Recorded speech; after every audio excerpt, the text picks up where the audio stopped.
अजमेर शरीफ का पूरा इतिहास बताएंगे और साथ में यह भी बताएंगे कि अजमेर शरीफ, जो कि एक हिंदू राजा पृथ्वीराज चौहान का गढ़ था, वहां एक फकीर का दरगाह कैसे बन गया। दोस्तों, अजमेर में उस वक्त एक मंदिर हुआ करता था जो अजमेर का सबसे बड़ा मंदिर हुआ करता था, और वह मंदिर सिर्फ राजाओं और रानियों की पूजा के लिए खास हुआ करता था। मंदिर के साथ ही एक तालाब था जिसका नाम अना सागर था। हिंदू उस तालाब के पानी को बहुत ही बरकत वाला, पवित्र समझते थे। उनका मानना था कि जो इस तालाब में नहा ले उसके सारे पाप धुल जाते हैं। उस मंदिर में रात को इतने ज्यादा दिए जलाए जाते थे कि सिर्फ एक ही रात 3.5 मन तेल उन दियों में इस्तेमाल होता था। आसपास के गांव देहात मंदिर के नाम थे और इन देहातों की आमदनी मंदिर पर खर्च हुआ करती थी। मंदिर में हजारों नौकर थे जिनका काम आने वाले लोगों की सेवा और देखरेख करना था, और वह बताया करते थे कि कौन सा भगवान बेटे देता है और कौन सा देवता सेहत और तंदुरुस्ती देता है और किस मूर्ति की पूजा करने से दौलत बढ़ती है। ख्वाजा गरीब नवाज रहमतुल्लाह अल वहां आए और अना सागर की कुछ दूरी पर चटाई बिछाकर अपने मुरीद के साथ बैठ गए। असर का वक्त था, लिहाजा आप ख्वाजा साहब ने हजरत कुतुबुद्दीन रहमतुल्लाह अलैह से अजान देने को कहा।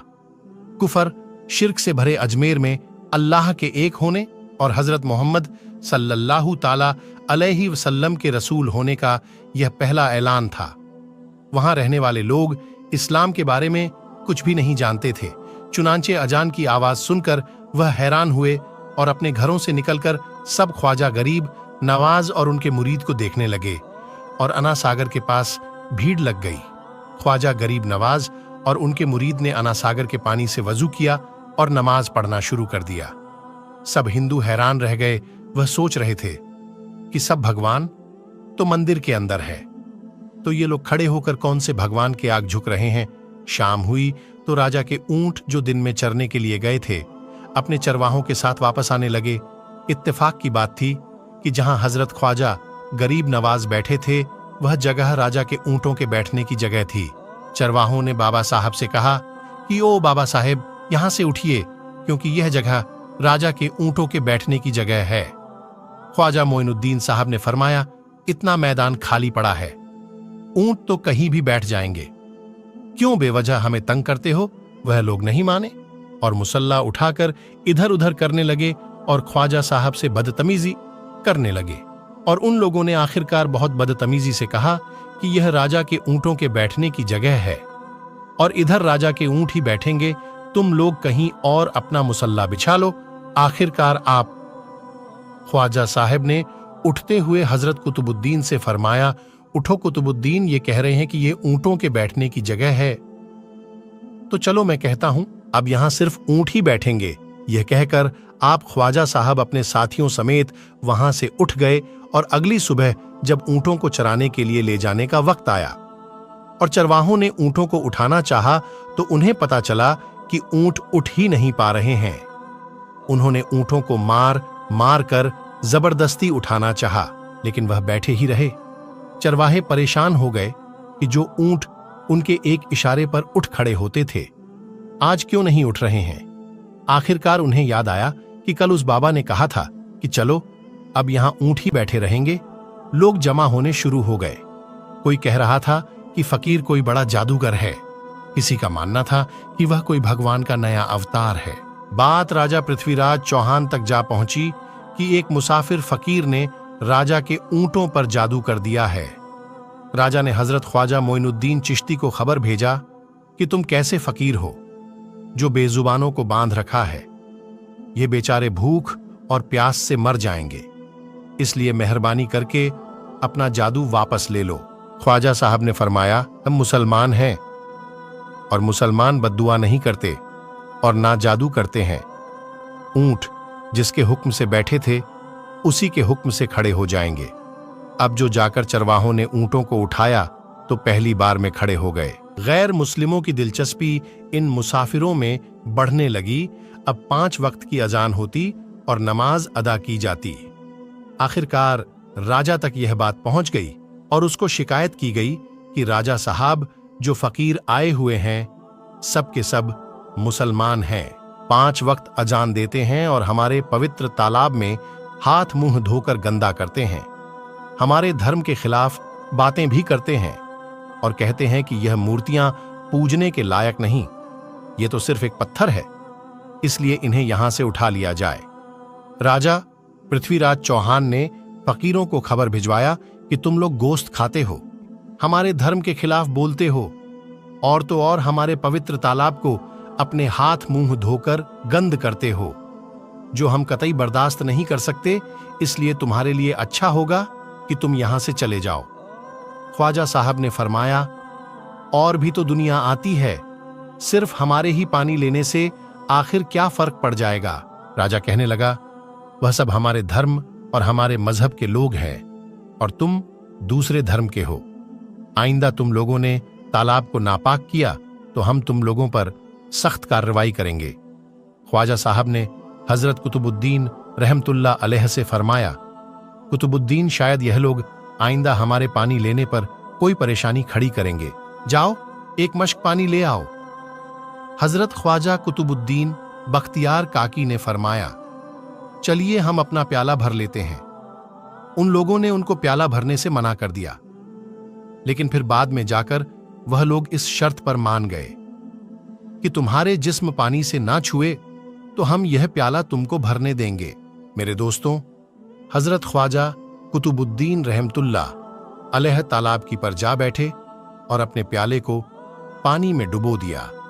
जब वह प्याला भर गया तो हजरत ख्वाजा कुतुबुद्दीन रहमतुल्लाह अलैह ने वह प्याला ऊपर खींच लिया।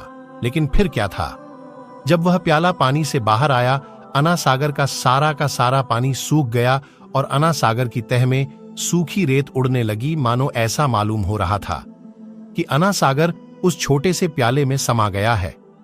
अना सागर को सूखना था कि पूरे अजमेर में कोहराम मच गया, मोहल्ले में चीख पुकार और आहों की आवाजें शुरू हो गईं। वह लोग रो रहे थे और कह रहे थे कि जो पाप हम अना सागर में नहाकर धोते थे और पापों से छुटकारा पा लिए करते थे, अब हम क्या करेंगे? अब हम पापों का बोझ कहां लिए फिरेंगे? सारे इलाके में यह खबर फैल गई कि मुसाफिर फकीर ने जादू के जोड़ पर अना सागर को सुखा दिया है। दोस्तों, जानते हैं आगे क्या होता है? आगे हुआ ये कि राजा पृथ्वीराज चौहान अना सागर के सूख जाने की वजह से बहुत परेशान हुआ। उसने वजीरों को बुलाया, सबसे यही कहा कि फकीर या तो कोई जादूगर है या फिर वाकई कोई पहुंचा हुआ फकीर है। साथ ही उनकी परेशानी बढ़ गई कि अजमेर की रौनक तो थी अना सागर के दम से, इसकी वजह से लोग दूर दूर से अजमेर आते थे और अपना ईमान ताजा करके लौट जाया करते थे। अना सागर के सूख जाने से हिंदू धर्म को सख्त धक्का लगेगा और यह बड़ी शर्मनाक बात थी।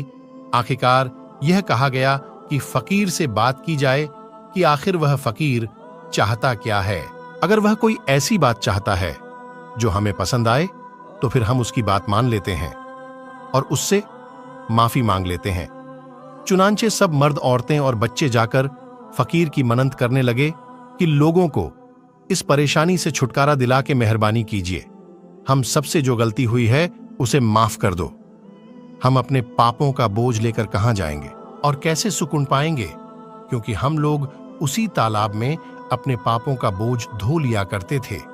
यह तरीका ज्यादा आसान था, लिहाजा तमाम लोग बाबा साहब रहमतुल्लाह अलैह के पास आए और बोले, बाबा तुम भी वजू कर लिया करना, लेकिन भगवान के वास्ते हमारा अना सागर हमें लौटा दो। हजरत ख्वाजा गरीब नवाज रहमतुल्लाह अलैह ने हजरत कुतुबुद्दीन बख्तियार काकी से फरमाया कि जाओ उसी प्याले को वापस तालाब में डाल आओ। जैसे ही वह प्याला तालाब में डाला गया, अना सागर के नीचे सारा पानी उछल उछल कर अना सागर में आ गया। इस पानी ने कई दिलों को धो डाला। हिंदू कौम के इतिहास की किताबों में भी हिंदू इतिहास के लिखने वाले इस बात को मानते हैं कि उस शाम 32,000 गैर मुस्लिम कलमा पढ़कर मुसलमान हो गए। उन गैर मुस्लिमों के मुसलमान हो जाने से हिंदू पंडितों और आम हिंदुओं पर भी गुस्से का तूफान खड़ा हो गया और वह सोच में पड़ गए कि फकीर अगर कुछ दिन और रहा तो देवी देवताओं का नाम लेने वाला कोई नहीं रहेगा। लिहाजा लोगों ने राजा को मजबूर किया कि जल्द से जल्द कुछ किया जाए। राजा ने मंदिर के बड़े पंडित रामदेव को बुलाया और उसे बाबा साहब से मुकाबला रखकर जल्द से जल्द उन्हें हराने और अजमेर से बाहर निकाल देने का हुक्म दे दिया। रामदेव अपने वक्त का माना हुआ पंडित था, जिसके इल्म की काबिलियत की दूर दूर तक धूम मची हुई थी। दरअसल पंडित शैतानी और जादुई ताकतों का मालिक था। उसने राजा पृथ्वी को यह यकीन दिलाया कि जल्द ही राजा कोई अच्छी खबर सुनेगा। रामदेव बाबा ख्वाजा साहब रहमतुल्लाह अलैह के पास आया और उल्टे सीधे सवालात करना शुरू कर दिया।